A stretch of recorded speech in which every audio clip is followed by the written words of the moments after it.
It's Dreamer Frog! And we are reopening this community after a long slumbering sleep. It's been almost a whole week being prepared to turn this community into what it really needed to be. And that is the Dreamer Frog book launch community, right? So I'm gonna be narrating my book. I've entered into a competition right here where we talk about this. This is crazy. So there'll be like prizes and things, and on October 1st we're starting this challenge that I'm a part of, and I have to write consistently every day. So you'll be getting book content almost every day of me writing and documenting the journey. So that's really exciting, and I gotta get prepared for this sprint and get my book done as fast as I can, right? Because it's gonna be exciting. And the next thing is that you can see I got my art, and I had an interview with Jess from Human Design, so I put that in front of my community. There's a trailer for you to watch. There's me playing my flute, and there'll be a little bit more music in the front. And then there's just me, holding a frog book, right? Of course, because you're part of the frog family. And so I'm sort of like narrowing it down to what this whole movement is about. So you're still here with me, great. If not, bye. There's some people who've left, some key members, just the whole platform, so we can't get them back. So if we look at the members, basically we lost Peter and Maria. They're no longer on the platform. Alan just lost a star just like a few minutes ago. He literally had it and he's lost it, so he's no longer in the top 30. So that's really sad to see our special members go. We have a lot of new members, so Ryan Hold, Kathleen Daly, Eric Smith, Stephen Guerin, Gentry, Kanta, and Victor Francis. I'm not the best at names. I really tried really hard. Anyway, all these new members are here. Thank you so much to be a part of the Dreamer Frog community. I have one last thing. It's a little bonus, and I'm gonna be drawing a frog logo again just for fun, and I'm just going to sort of chat while I do this. The reason why I started the Dreamer Frog community is because when I was a kid, I had all these frogs and lizards. Remember, this guy's got a tail. He's a lizard, but they look like frogs. Like, what is this? What is this? And so it's sort of like a childhood thing for me to go through this all over again. And I'm trying to replicate that experience now that I'm an adult. And, I'm the age of 22, and I have to rediscover all of this childhood stuff, right? All from I was a kid to now. I gotta learn how to know these stories again. And so part of Dreamer Frog community is relearning what you already know. Think about the word research. You're researching what you already had, right? It's already there for you. And that's what's so fascinating with this whole thing. What do you think of that? It's kind of cool, eh? And we're researching what we already know inside ourselves. And that's what the stories are about for our children, and for our world, to know that we have a future for them, and it's not going to be doom and gloom, and we're going to make sure that they're safe, right? They're not going to live their best version of their life if they don't feel safe. And that's part of the imagination aspect, is imagination keeps them safe because they know that they're going to have a safe future, so then they can imagine things. They're not afraid to speak their mind, to be who they are, to make a life for themselves and not live by other people's word. I think we follow the word of God too literally. It is so important to know the word of God, but we're taking this religion too literally, and that's a problem. Not because there was a flaw with it, it's because the world is governed by religion and government, right? School and government.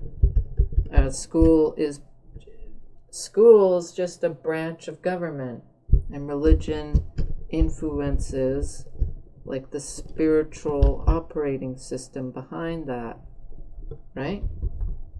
So, I'm considering, accepting whatever belief you have.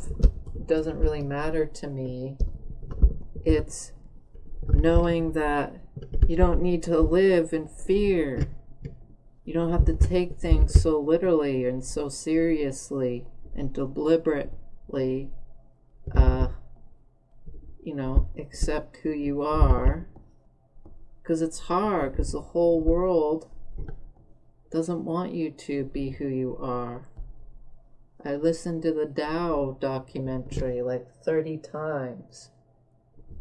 And Garrison talked about this over and over again, is that when you follow the way, when you're actually being who you are, you're allowing life to take place and being spontaneous and effortless with life. Look within and realize to allow life to take place, right? Allow the trees to grow on their own. Look at how many roots and birds and squirrels go on them, and they're the whole ecosystem. And the reason why the trees, the whole ecosystem, is because they allow everyone to flourish and be themselves. The squirrels are being themselves. They're not trying to pretend like they're the tree so they can get more nuts. That's not how it works. They do everything the opposite the tree does, yet they're the very thing that help the tree reproduce, right? To survive. So, we are here for each other in the world, and being afraid makes the world more dangerous, more alienated. And so part of fear is not having your imagination in check, because you're going to worry about the worst case scenario. And there's a good exercise intentionally doing that, because you should laugh of how silly it is. You should realize how silly it is to worry about your children and yourself and where you're going in life, and just allow it to take place and turn it into a joke. It's hilarious. Right? Because kids, They know how to take the pressure out. War people have to learn how to laugh because the pain can get them killed. Think about it. I saw a video of the soldiers in Ukraine, and they're in the bunker for hours. Yet worrying about what's about their life is what's going to get them killed. And the ones who laugh it off and not taking the whole thing seriously minimizes the pain of battle, right? Because like any minute you can die. Focus on the mission, right?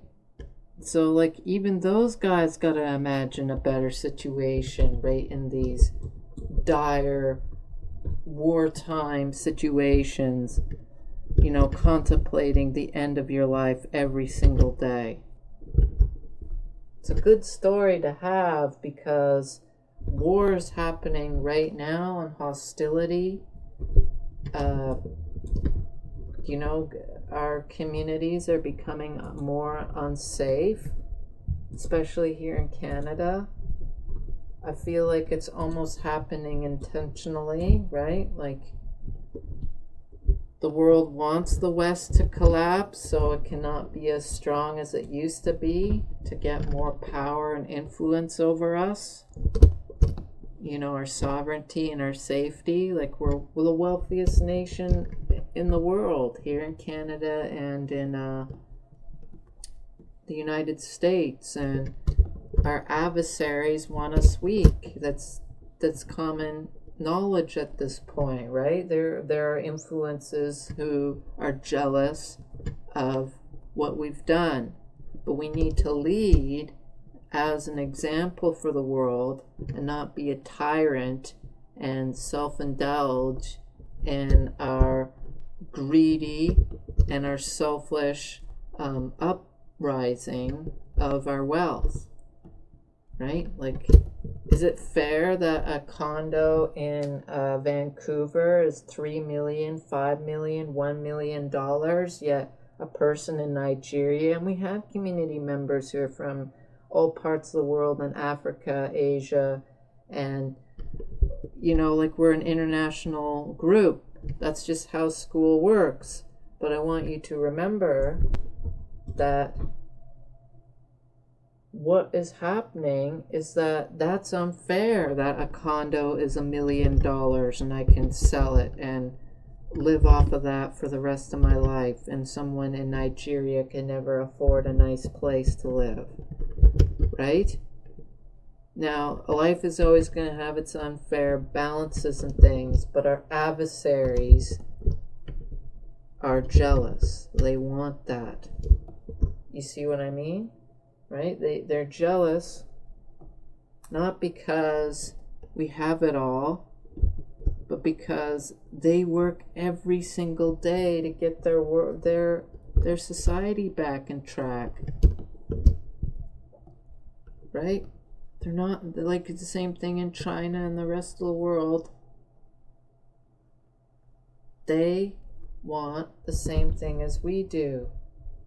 We want our children to grow healthy, to be safe, to be prosperous, to not be afraid to be ourselves.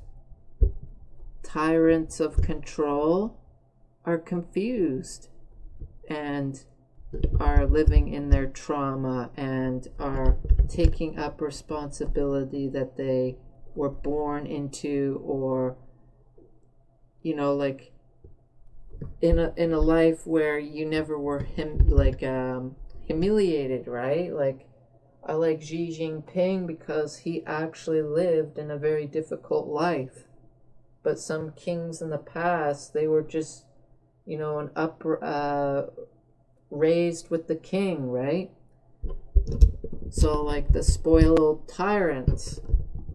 And that's probably why China is so prosperous, because the whole story of that whole nation is that Xi Jinping was literally shoveling shit, and now he's the empire of the whole nation, right? Of course, he had, you know, important connections, like family connections that were powerful, but not to the same level of degree of like becoming the empire of China. I'm just calling it because they have dynasties. I'm relating it to the dynasties in China. How there's many empires and nation rulers there. And China used to be the most prosperous nation at one point. And they had the cultural humiliation age. And they've just recently got out of that, right? And so there's now like, our time here in America is up. We're no longer the king of the world anymore. And what our children need to understand is that we need to be humiliated. We need to live in humility, right? Not humiliated. I mean like in humility, right? Lowering our ego and just allow life to take place. I'm not better than anybody. I'm here in who I am, right? Because all the time I see arrogance of expectation here. You need to work. We're afraid of being poor. We're doing all these things to impress our peers because we want our status, and we don't want to die. We're afraid of death here in America. We can't seem to reconcile that death is one of the most important things in life.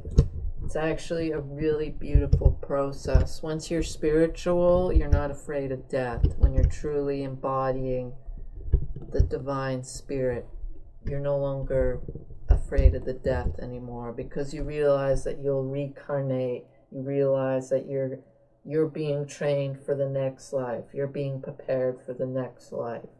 You're being prepared to be a spirit, to be energy, not in this physical body, but you're the electromagnetic energy that powers your Tesla, your energy in your light bulb, that plasmic energy, that higher state, right? It's everywhere. And that energy, you're going to be that one day. You're going to be the pure energy like that. And then you transform back into this body, up and back, like a wave. And so we're done. Dreamer Frog's had it. He doesn't want to talk about this stuff anymore because it's too out there. But I swear, I got my little Dreamer Frog logo. I think I could do it again